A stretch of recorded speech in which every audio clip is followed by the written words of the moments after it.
إلا الله محمد رسول الله محمد رسول الله. بسم الله الرحمن الرحيم. أيها الإخوة والأخوات، السلام عليكم ورحمة الله وبركاته. أهلا بكم. شما را خوش آمدید میگوییم به برنامه نوی قصه پیامبران. در این برنامه درباره نبی نوی سخن میگوییم. همگی برنامه گذشته را به یاد داریم. وقتی که نبی خدا داوود علیه السلام صاحب مملکتی بزرگ وفات کرد، مردم بنی اسرائیل در جنازه بزرگی او اشتراک کردند. همگی میدانیم که سلیمان علیه السلام را بنی اسرائیل به خوبی میشناختند. بین آنها با رفتار خوب، با دانش، با ایمانش معروف بود، مثل پدرش. او پدرش را دوست می‌داشت و پدرش او را نیز دوست می‌داشت. وقتی که حکمرانی را بر دست گرفت، سلیمان بنی اسرائیل را اداره می‌کرد. خداوند به او سخن پرندگان و وحشی‌ها، حتی صدای مور را نیز می‌شنوانید. به سلیمان علیه السلام حشرات‌ها، حیوان‌ها، پرندگان، آوازی همه این را سلیمان علیه السلام می‌شنوید. مردم را همگی جمع کرد. در آن روز میخواست آنها را آگاه کند به اینکه حکومت را بر دوش گرفته است. پادشاهی به او واگذار کرده شده است. در یکی از روزها مردم و تمام وحوش و پرندگان را جمع کرده به آنها گفت: یا ایها الناس علمنا منطق الطير وأوتينا من كل شيء إن هذا لهو الفضل المبين. وحشر لسليمان. همه چیز برای سلیمان علیه السلام جمع کرده شد. آدمان و جنها، وحشی‌ها و پرندگان، همه چیز را برای سلیمان علیه السلام جمع کردند. چه مملکتی بزرگی بود! بزرگترین پادشاه در طول تاریخ سلیمان علیه السلام است. حتی که جنها و انسانها، پرندگان برای او فرمانبردار بودند. هر لشکری مکان خود را می‌دانست. لشکری از انسان، لشکری از جنها، لشکری از وحوش، همه آنها را پرندگان سایبانی می‌کردند. چه عظمت و بزرگی بود این و چه خوش مملکتی بود آن ملک سلیمان علیه السلام بود. إنه ملك سليمان عليه السلام. وحشر لسليمان جنوده من الجن والإنس والطير فهم يوزعون. سلیمان علیه السلام احیانا سلیمان علیه السلام وقتا که راه میگشت، گاه صدای مور را میشنید. در روزی از روزها زمین خشک شد. آنها به قحطی گرفتار شدند. سلیمان علیه السلام خواست برایت تا باران را طلب کند، یعنی استسقا. او در راه موری را دید که از خانه خود بیرون شد. آن مور به پشت خوابیده بود و رو سوی آسمان کرده خداوند را دعا میکرد تا به آنها باران عطا کند. سلیمان علیه السلام به دوستان خود گفت: به خانه هایتان بازگردید. گفتند: چرا ای نبی خدا؟ گفت: به خانه هایتان بازگردید. گفتند: چرا؟ گفت: شما را دعای این مور بسنده است. خداوند دعای او را قبول میکند و به شما از آسمان باران میدهد. در یکی از روزها سلیمان علیه السلام با لشکری خود به صحرا برآمد. او در صحرا میگشت، در جنگل ها میگشت، تمام ملکش را میگشت. در یکی از روزها به وادی رسید که آن وادی از مورها بود و لشکرش نمیدانستند که این در راه آنها وادی از مورها است. سلیمان علیه السلام صدای موری را شنید که قومش را بر حذر می داشت. تحذر قومها حتی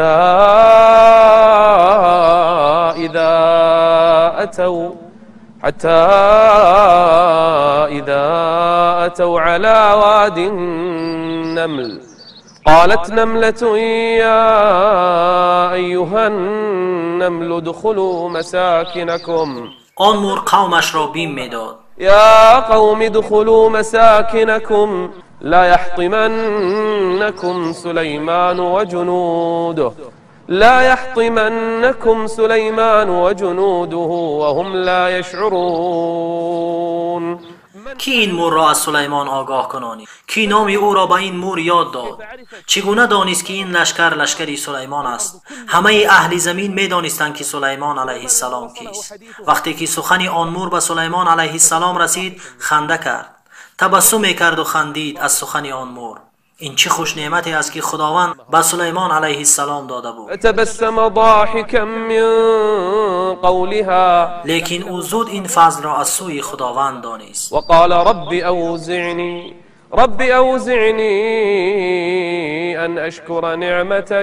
أن أشكر نعمتك التي أنعمت علي وعلى والدي. خداوند ذوالجلال را دعا کرد تا در شکر گفتن همه این نعمت ها با او کمک کند و سلیمان از آنجا گذشت علیه السلام.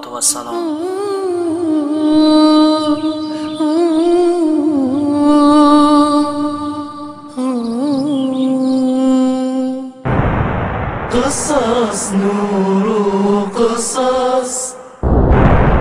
قصص نور قصص. في كل يوم هر روز سلیمان علیه السلام از حال پرندگان، وحشی ها، انسان ها، جین ها پرسجو میکرد. همه لشکر را پرسجو میکرد، زیرا او صاحب بزرگترین مملکت در زمان خود بود.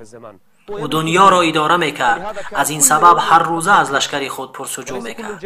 نه همه لشکر را، بلکه همان شخصان اساسی را. او روزی از حال پرنده پرسان شد. او در جایش نبود. چی پرنده بود؟ آن هدهد بود. سلیمان علیه السلام از حال او پرسان شد، اما کسی نمیدانست کجا رفته است، چرا موقع خود را ترک کرده است. سلیمان علیه السلام مردی مسئولیت شناسی بود. او در خانه نمی نشست تا دیگران لشکری او را تفتیش کنند، بلکه خودش این کار را انجام میداد.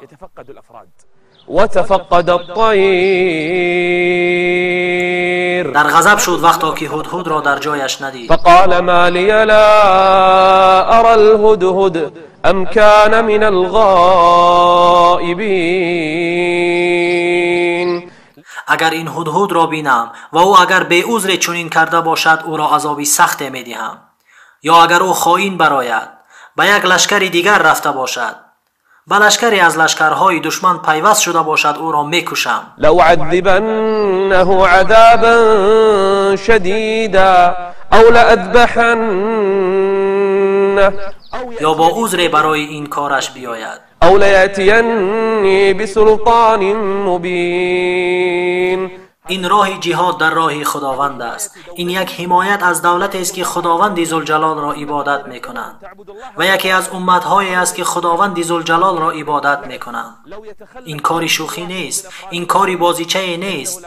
اگر نفری از لشکری ها کاری خلاف انجام داد، یا عذاب داده شود، یا اینکه کشته شود، یا عذر خود را بگوید.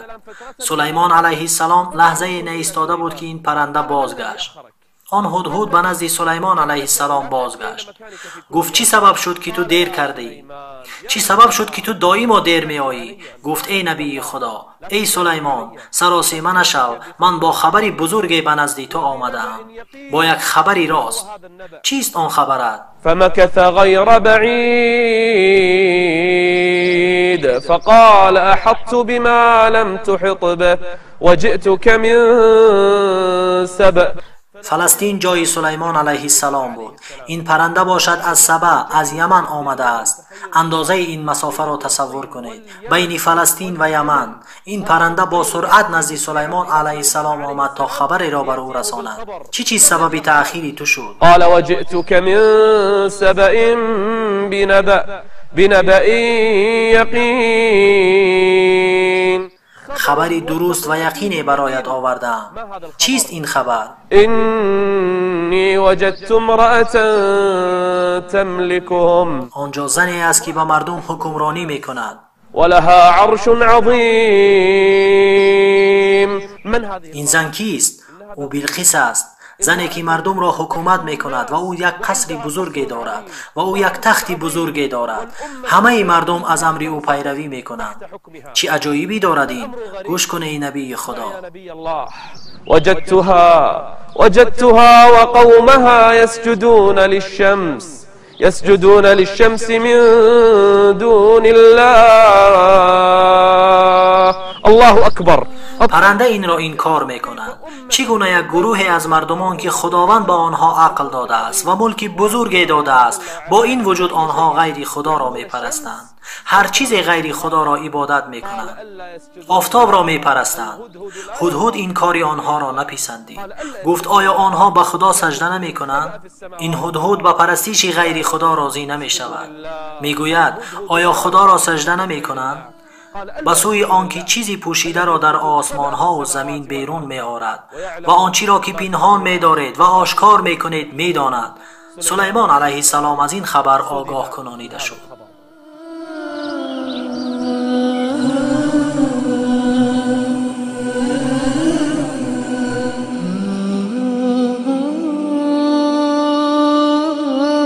سلیمان علیه السلام خواست به این خبر هدهد یقین پیدا کند.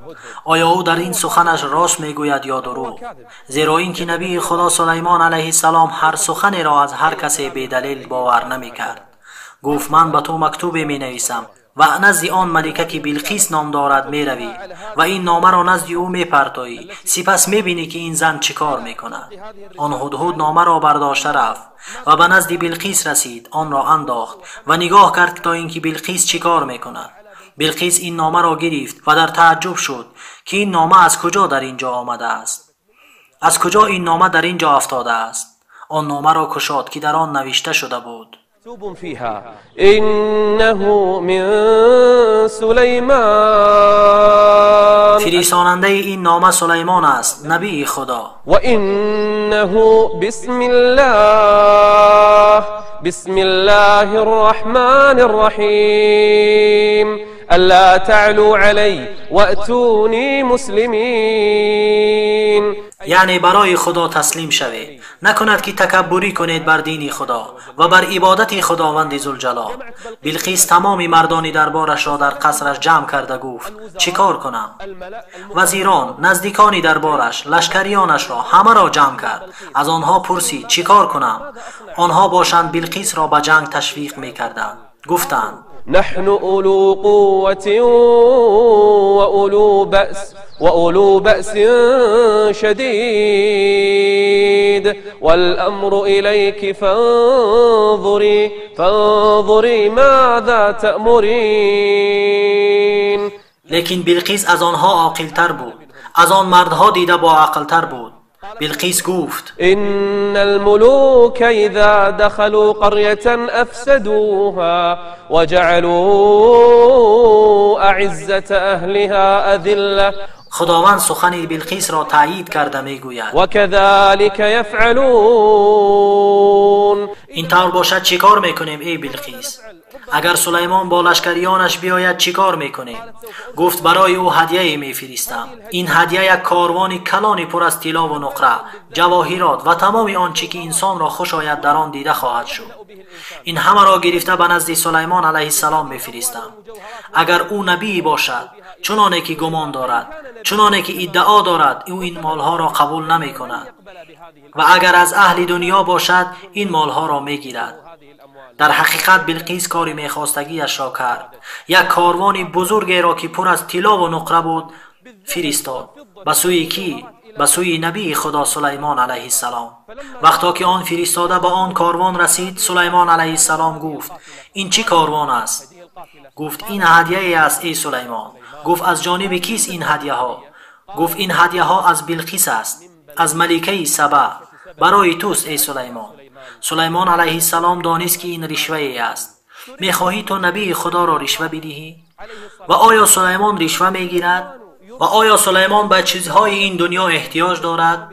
در حالی که غضب میکرد گفت اتمدوننی بمال. آیا تو برای من مال میدهی؟ به سلیمانی که صاحب ملک بزرگ است؟ قال اتمدوننی بمال فما آتانی الله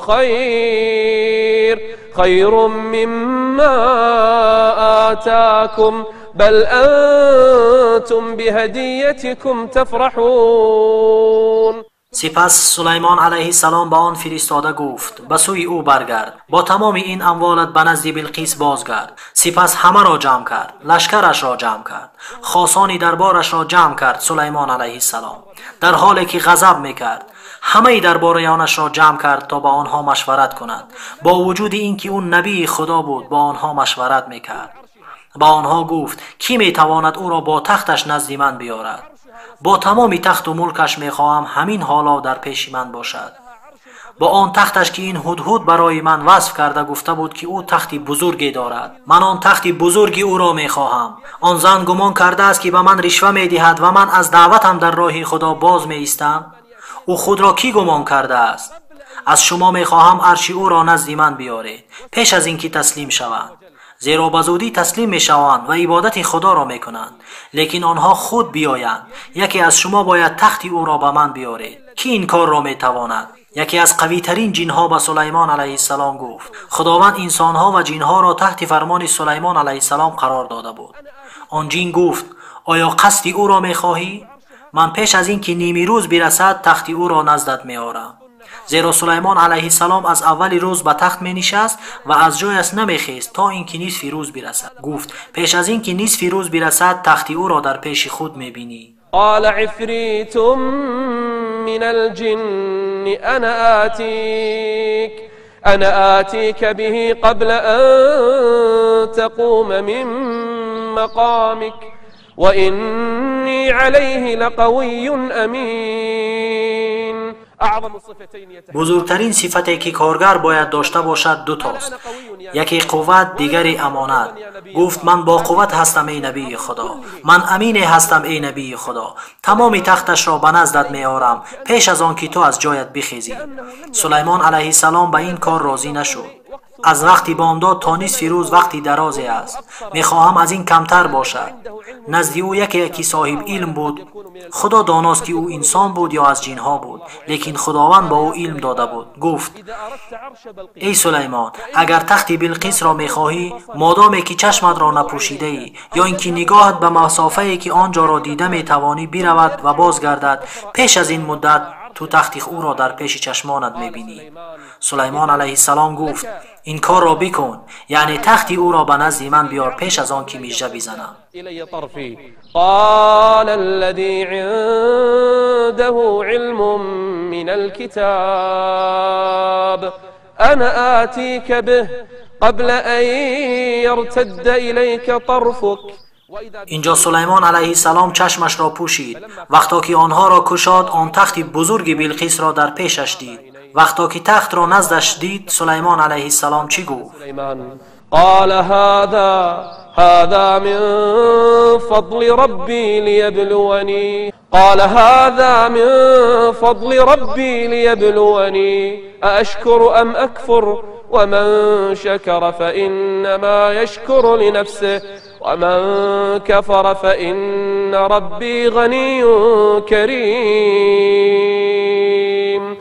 این یک فضل از جانب خداوند است و امتحان است برای من. آیا خدا را به این نعمتها شکر میگویم؟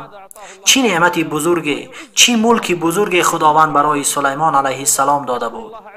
این چی عزتی بود. چشمانش را میپوشید وقتا که میکشاد آن تخت بزرگ بلقیس را نزدش میدید. در فلسطین. و بلقیس در کجا بود؟ در یمن. اکنون مسافه بین این دو را تصور کنید. با مجرد چشم پوشیدن تخت در پیشش قرار میگیرید. سپس به لشکریانش گفت و کسانی که او را خدمت میکردند گفت قصر او را زیر و رو کنید، طرف چپش را به سوی راست بیارید یا برعکس. آیا بعد از این تخت خود را میشناسد یا نه؟ وقتی که بلقیس به نزد سلیمان علیه السلام رسید، سلیمان علیه السلام از او پرسید آیا این تخت تو است؟ آیا تخت تو چنین بود؟ او بسیار زیرک و دانا بود، نه تصدیق کرد و نه انکار کرد، بلکه گفت او مثل تخت من است. نه اثبات کرد و نه انکار، زیرا صاحب عقل و با حکمت بود. پیش از این به او علم داده شده بود، یعنی به حق بودن سلیمان. چی چیز بلقیس را از عبادت خداوند باز داشته بود؟ زیرا او از قوم کافران بود. این یگانه سببی بود که بلقیس را از عبادت خداوند باز داشته بود. قومش، پرستش قومش او را گمراه کرده بود، وگرنه عقلش او را به سوی خداوند راهنمایی میکرد. قصص نور قصص قصص نور قصص. سلیمان علیه السلام با او گفت، بعد از اینکه تختش را دید، بعد از اینکه قصرش را دید، گفت به قصر من درآ. بلقیس به قصر سلیمان علیه السلام در آمد. این چه قصری بود؟ این چه منظره بود؟ وقتا که وارد قصر شد دید که دریای جاری است، دریای در داخل این قصر. این چه عظمت و بزرگی بود! خداوند چه چیزهایی را زیر فرمان سلیمان علیه السلام در آورده بود تا آنها این قصر بزرگ را ساختند. دریای در داخل قصر جاری است. بلقیس داخل قصر شد، در تنش لباسهای دراز بود.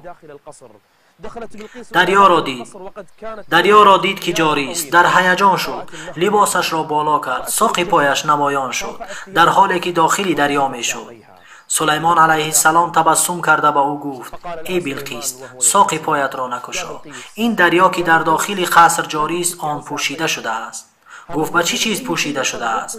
با شیشه پوشیده شده است که آن را تو نمیبینی ای بلقیس. با شیشه پوشیده شده است ای بلقیس، به بالای آن راه برو. قیل لها دخل الصرح قیل لها دخل الصرح فلما رأته حسبته لجة وكشفت عن ساقيها. لباسش را بالا کرد تا به دریا داخل شود. قال إنه صرح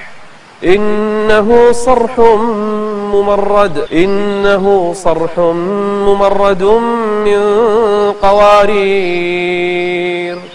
بلقیس در تعجب بود، گمان میکرد که تخت او بزرگترین تخت هاست و قصر او بزرگترین قصر است. وقتا که سلیمان و قصر سلیمان را دید دانست که قصرش هیچ بوده است. رفته و همراه سلیمان علیه السلام نشست. دین خدا را با او تعلیم میداد، یکتاپرستی را با او یاد میداد. میگفت عبادت غیر خدا جایز نیست. نبی دین خدا را با بلقیس تعلیم میداد و او دانست که بر نفس خود ظلم کرده است. قالت رب إني ظلمت نفسي وأسلمت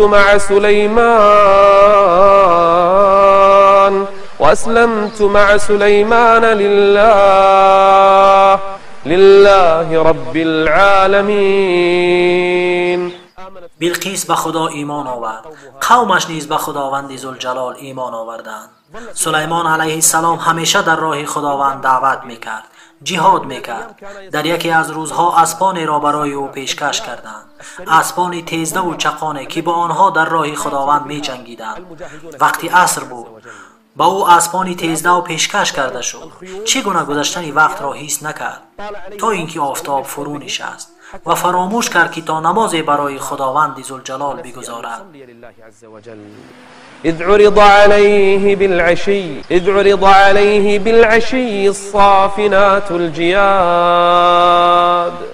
پشیمان شد و از خداوند طلب مغفرت کرد. قال رب إني أحببت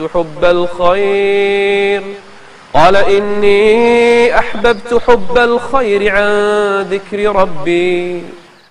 من اسبان و دویدن آنها را از یاد خدا بالاتر دانستم. حتى توارت بالحجاب. تا اینکه آفتاب فرو نشست و وقتی نماز رفت سلیمان علیه السلام لشکرش را ندا کرده گفت تمام آن اسبها را گرد آورید و با آنها به خداوند نزدیک شد و تمام آنها را ذبح کرد و گوشتهای آنها را به فقیران و مسکینان بخشید. ردوها علی فطفق مسحا بالسوق والأعناق. همه آنها را برای کی کشت؟ برای خداوند ذوالجلال. تمام اسبها را ذبح کرد. سلیمان علیه السلام چرا این کار را کرد؟ یک نمازی از او قضا شد. چیزی که مرا از ذکر خدا باز می دارد با من ماندنش لایق نیست. هر چیزی که مرا از یاد خدا دور می کند با من بودن نمی تواند. لیکن این اسبها هستند که با آنها سفر می کنی ای سلیمان. اسبهایی هستند که آنها را در جنگ استفاده می کنی ای سلیمان. سلیمان علیه السلام چی کار می کند؟ بعد از این با چی سفر می کند؟ سلیمان علیه السلام چی خیل مملکتش را تفتیش می کند بعد از اینکه اسبها را ذبح کرد؟ چگونه از قصه سلیمان علیه السلام با شما و آن چیزهایی که او را می برداشتند؟ قصه او با جینها و شیطانها چگونه است؟ چگونه آنها را تحت فرمان او قرار دادند؟ چی چیز رخ داد بین او و بین شیاطین و جینها؟ سلیمان علیه السلام را چگونه خدمت می کردند؟ جینها پیش از مرگ و بعد مرگ او چیکار کردند؟ حکایه وفات سلیمان چگونه است؟ مرگ او چگونه بود؟ علیه السلام. چگونه وفات کرد سلیمان؟ این همه را در برنامه آینده با خواست خداوند ذوالجلال خواهیم شنید. در برنامه آینده با ما باشید. استودعكم الله والسلام عليكم ورحمة الله وبركاته. قصص نور